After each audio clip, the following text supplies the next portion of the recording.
Welcome back. A new end-of-life care facility is opening in Columbia, but it takes a different approach than typical hospice care. It's the first of its kind in mid-Missouri as well. KMU's Delaney Tarpley shows us how one nonprofit is trying to make the end-of-life process a little less stressful. There is something really tender and special and sacred about this time together.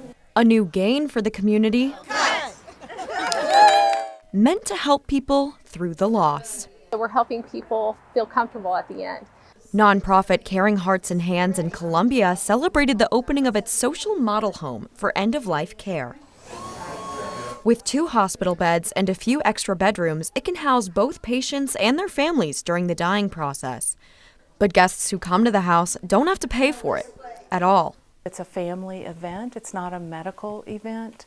The organization works off of donations, grants, fundraisers, but also we get pay-it-forward gifts from family and friends of people who die in our homes. The home is part of a network of close to 50 homes all across the country.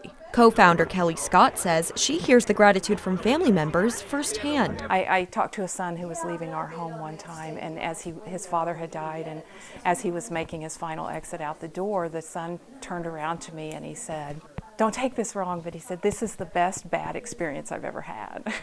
Before the home gets its first guests, it's looking for volunteers. I would say 90% volunteer ran. And anyone helping out gets a new appreciation for life. I'm excited for you to see it. As soon as they step inside the door. We learn how to live more meaningful lives when we brush up against end-of-life care and death and dying. Delaney Tarpley, KMU8 News, Columbia. Caring Hearts and Hands of Columbia is expecting to get its first guest in the new home within a few weeks. Patients are offered spaces on a first-come, first-served basis. To learn more about the selection process and volunteering, you can find details on our website, KMU.com.